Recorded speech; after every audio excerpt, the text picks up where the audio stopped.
Whoa, I just came out of shower and my armpits, they smell freaking awesome. I mean, I can have JR do a commentary on my armpits smelling so freaking cool.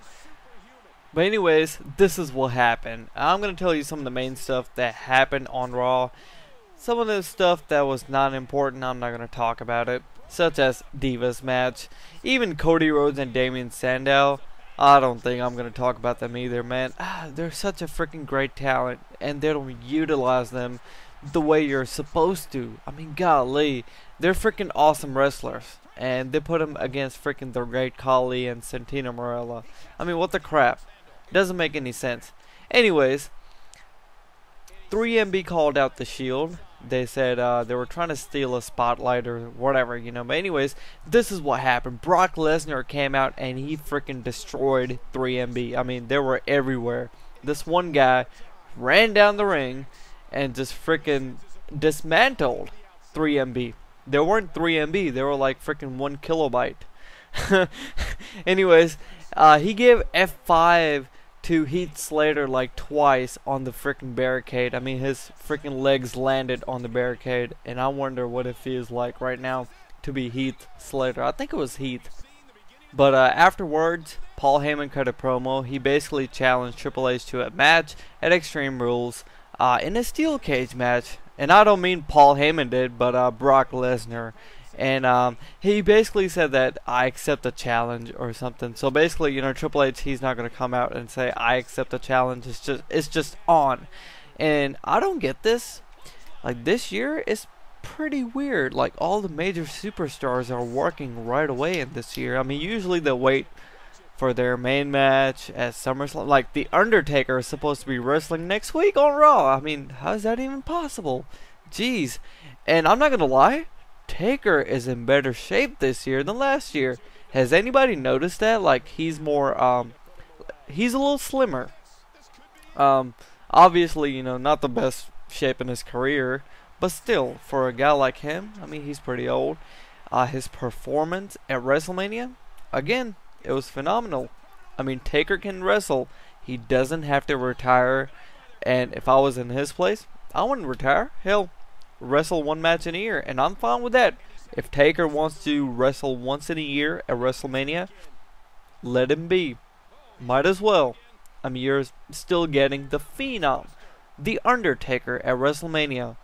And there's no doubt about it, I'm not going to be disappointed. But hey, he's wrestling on a Raw show in the United Kingdom. That's pretty freaking sweet. But that's next week, and we'll find out what's going to happen then. Justin Bieber came out. He got destroyed by Ryback. Big Show had a match against Randy Orton and Sheamus. That was the opening match, and I swear, like, everybody thought that Randy was going to turn heel, but no, that's not going to happen. Man, I really wish we see Randy turning heel. But this was like a handicap match, and Big Show just basically got hammered pretty bad. Randy and Sheamus won the matchup. Ooh, and this is pretty big. Kofi Kingston had a match against Antonio Cesaro, and it was for the US title match. Antonio Cesaro lost the match. The ending of the match was pretty freaking sweet. They were like doing all kind of counter pins and stuff. It was freaking awesome. Antonio Cesaro, he's a great wrestler. I mean, I love his physique and everything. But then again, they don't freaking utilize the character and stuff, you know. Like, he came out and he was, I don't know, what was he doing on the microphone. Just watch the match. Match was pretty decent. Okay, now this was pretty surprising to me. World Heavyweight Championship match. Alberto versus Dolph Ziggler. Like, Vicky Guerrero came out and she announced the matchup right away. And Del Rio came out. He was limping and stuff. But it ended as like a no contest because it just, I don't know, it just didn't look right. It was all messed up because Jack Swagger came in between, and there it was like a brawl going on. And it afterwards, like maybe like an hour later or something, they had this matchup, Jack Swagger versus Dolph Ziggler. Now this was like a pretty lengthy matchup, and Jack Swagger won the match somehow. When Swagger was leaving, Del Rio came out from behind and he attacked Swagger while he taunted Ziggler on the ramp, and that was pretty much it. I like the way how the World Heavyweight Championship quest is going, between all these three guys. I think it's pretty awesome because all of these guys can put up a really freaking awesome matchup, especially Dolph Ziggler. Sorry, that's my phone. Um, but yeah, Dolph Ziggler, he can put some freaking amazing matchup. He's not bad on microphone either. I talked about him like last year. Like I was on him, like because I wanted to see him as a champion for the longest time. I'm still waiting on the day when he gets a bigger push. That's in, like a WWE Championship main event title spot. I want to see him competing with guys like Cena, CM Punk, and that would be freaking awesome. Like their matches could be like hardcore, unbelievable. Hell, who knows? He could be going up against the Undertaker one day, in about maybe a couple of years. Who knows? Anything's possible. Okay, now CM Punk. Let's talk about him. There was an article released on the internet, and everybody knows this. The fact that CM Punk has been wrestling injured and stuff. He needs to heal. There was an article that said that he is going to be getting some time off, just because he's been just like a really hard worker. He's been wrestling with all these minor injuries and stuff, and even the one that he had on his knee. He wrestled The Rock at the Rumble, and I don't want to plug this in right now, but I will, because Dwayne The Rock Johnson couldn't make it to Raw last week because he wanted to get his freaking whatever he tore up at WrestleMania, which I don't think it was a big deal.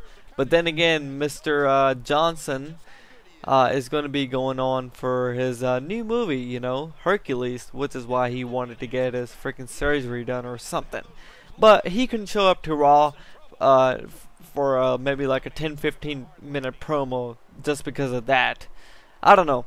It's no big deal to me. It's just whatever. I'm glad that we didn't get to see Dwayne The Rock Johnson on last Monday Night Raw. But anyways, CM Punk, who wrestled Dwayne The Rock Johnson at the Rumble, and he's had some problem with his elbow, if I'm not mistaken. I think that's what I heard. He's going to be getting some time off, but the question is this: is this the right time? In my opinion, it should be. Let the guy take off some time, because he needs to build the character back up again. The guy lost 3 matches at the pay-per-view, in a row, at the Rumble, at Elimination Chamber, and at WrestleMania.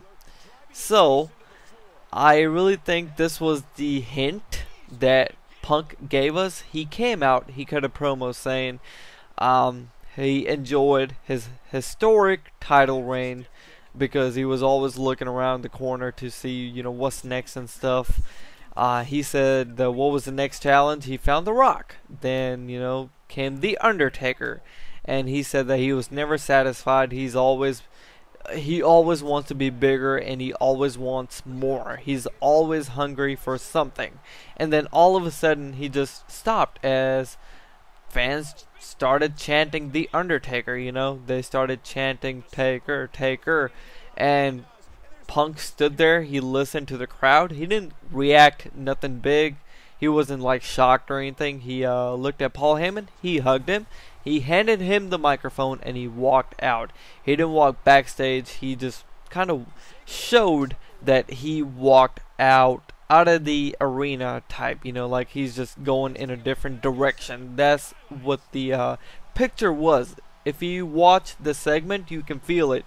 If I tell you, it's a different story, but you need to watch the segment because I think it was pretty important to me. I think that was the key, but then again, you never know. He could be like coming back next week and build up another match, hype towards Extreme Rules or something. Who knows? Anything is possible. But then again, I think this should be the key right here. Let him take some time off till SummerSlam. I don't care. Let the dude take some time off. Let him have his illustrious return by SummerSlam. If he wants to be a face, let him be. That's fine with me. But anyways, we'll see what happens next week on Raw. Okay, now the confrontation between Justin Bieber and Ryback. I'm just kidding. It was John Cena and Ryback. Cena and Ryback, they were just like staring at each other. Ryback backed out from a fight or something, whatever you want to call it. He stood up on the stage as the Shield came in and destroyed John Cena. Basically, Ryback stood there and watched John Cena getting dismantled by the Shield, and he didn't help out John Cena. So, I guess Ryback is a heel, because I was kind of thinking, I was like, hey, is Ryback heel or what? My friend told me, he was like, I don't know, dude. It's just something that you can't tell right now. So, I'm guessing he's a heel. Okay, well, that's pretty much it. Do you honestly think that The Rock, I don't know if The Rock's going to end up facing John Cena right away or not, for the championship? What do you think? I don't know if I missed something. I was here and there. I was running around. Now, unless they mention anything about The Rock, I thought I saw something on the screen, but I may have. Post a comment. Let me know if they mention anything about The Rock facing John Cena for the championship. Because last week somebody reminded WWE Universe that The Rock will face Cena because he has the reimbursing championship spot or whatever you want to call it. Alright, that's it. It was a, meh, raw, whatever you want to call it. We'll see what happens next week when Taker returns back in action on Monday Night Raw. Wow, we haven't seen Taker wrestle on an episode of Raw. It's gonna be freaking sweet. Okay, peace out.